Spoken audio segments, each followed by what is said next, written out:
Some very interesting stuff is happening right now in Latin America and South America. If you look at Brazil, Argentina, Peru, and El Salvador, some of the news that is out there, it's hard to just Google and come by. You have to do some digging, but it's absolutely interesting, the timing of all of this, because this has been happening and developing this past week. And I just can't sit here and think this is some kind of a coincidence, because with all of the exposure I've been talking about, all of the coordinated, if you want to say, movement of the military, of the good guys, of a global takedown, if you want to call it that, all this stuff. And I'm not here to give you guys bleeding edge news and talk about maybe theories, or if people say conspiracies, things like that. But there's a lot of people that are into stuff and they know this. But what I've been saying, and I'm just going to share just some brief highlights. I'm not going to sit here and give you guys all the news, but because this movement towards allowing other countries, the world, to see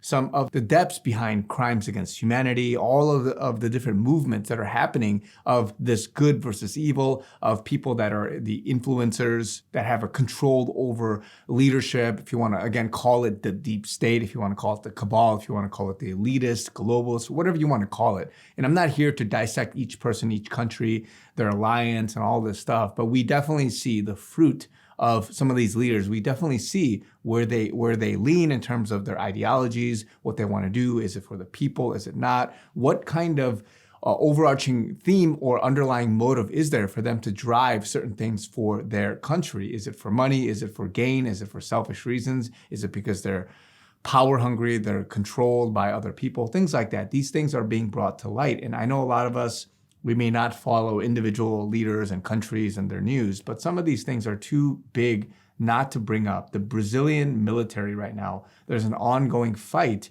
with now these commandos and Marxist guerrillas, and I don't know, they're probably in favelas in different cities and things like that. They're doing these things. There's millions or hundreds of thousands, I don't know, tons of people. If you see footage of the protests of the people rising up and saying there's election fraud, this election has been stolen, this election belongs to Bolsonaro, and just all these things that are happening. And Bolsonaro and people within the Supreme Court, all these guys, they're being brought to light. They're being highlighted as what their agenda is and what they're doing. So it's almost like an expedited or more visible aspect of what's going on or what has happened in America, but it's just being done in Brazil first, or it's being done very quickly so that people are being brought to the precipice. And so that's why you're seeing these people who are clearly seeing right versus wrong. They're clearly seeing something happening and they're rising up to say something about it. And so this is Brazil.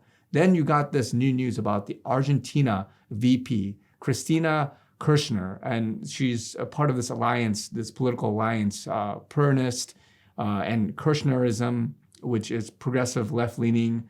And I don't know, I remember like 5 years ago, I think that she was like against for abortion, but now is against abortion. So basically some of her fruit, her policies, things like that, left, center left, whatever you want to call it. But this person was found guilty of corruption and was sentenced to 6 years. Now people think she's probably not going to get the 6 years because there's some immunity and various things.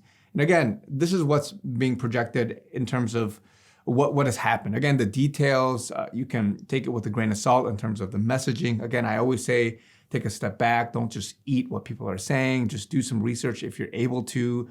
Look at who posted, look at who is trying to say the news objectively versus with a biased opinion and all this stuff. But again, some of this stuff, if you look it up, it's happening. Now the story, and I don't know enough to speak about this. I don't know enough to speak to these people.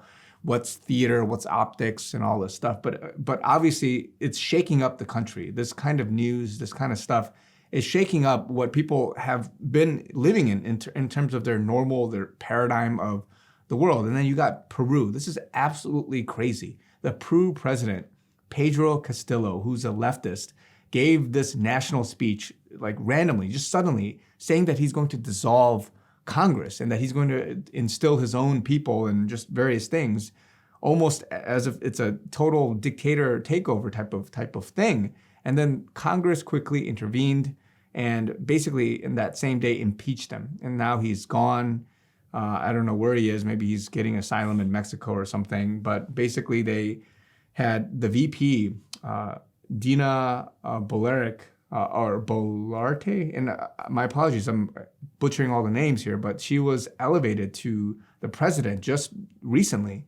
And all of this stuff is stirring up the country because people are literally like, what is going on in terms of the politics and this battle of control and whoever is giving orders and whoever wants this. I mean, it was, I don't know enough of the country and the different things, but it's obviously very chaotic, and it's stirring up the people, and they're awakening to what's the reality of their situation.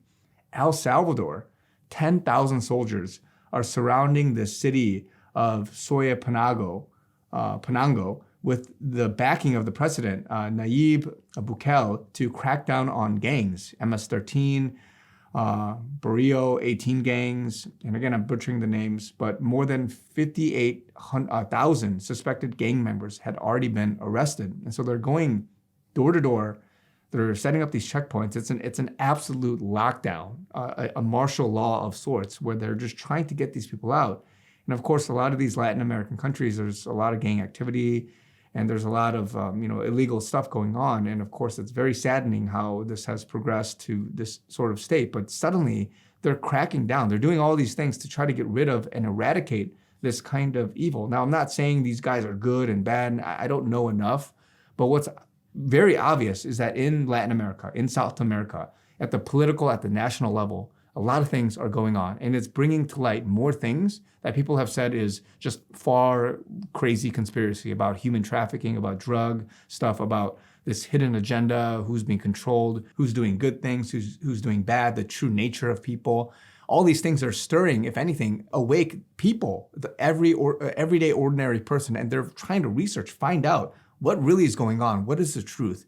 And this is what I'm talking about. These things are happening for a reason, because God is awakening the masses. God is allowing people to see what's really going on so that they're not led astray, led to the slaughter like sheep, and they can begin to think for themselves. And more importantly, as it's shaking people awake, there's a spiritual awakening. People, when they see their leaders, their beloved, idols of people being convicted, being jailed, whatever it is, these things are happening and getting people to really get on their knees to pray and to seek for comfort, for truth, for answers. And so this is happening as a shakeup for a reason. You're seeing this in many other countries. And again, a lot of this may be suppressed. There's not enough detail. You may have to know it in that language. You may have to be a deep researcher, similar to how Western media is portraying, or other countries are portraying what's happening in America. But if you're a truth seeker, if you're a researcher, if you try to do your best to know what's going on, the same is happening in these other countries where people are telling you certain things. I'm trying to listen to certain podcasts, certain people talking about what's really going on in Brazil versus what's being projected by the media. And you have to realize that a lot of these news agencies, just like in America, they're leaning certain ways, certain political spectrums. They're doing certain agendas. And so these things are happening. People are waking up to that and not just taking it for granted as being just this objective, neutral, just go-to news outlet for all the truth. There's agendas. There are people that are controlling these organizations. There's a lot of things that are coming out that people are being awakened to. And it's a lot of it's there. A lot of it's confusing. You have to pray through it. A lot of it may be just a psyops war and just this overarching, again, theme of this information war that we're living in. But regardless, it's a fascinating time. All of this and more. It's already an exciting December. I've said that there's more to come. There's a lot of things that are going to be exposed. So I just want to give you guys this as just a brief piece of info. And I apologize, I'm not into the weeds of this, but it's absolutely fascinating to me, the stuff that's happening globally, but especially in South America and Latin America. Let me just say that you're going to see a lot more to come. But take heart, put your faith in the Lord, and just buckle up, because it's going to get crazier. So love you guys. Talk to you guys very soon.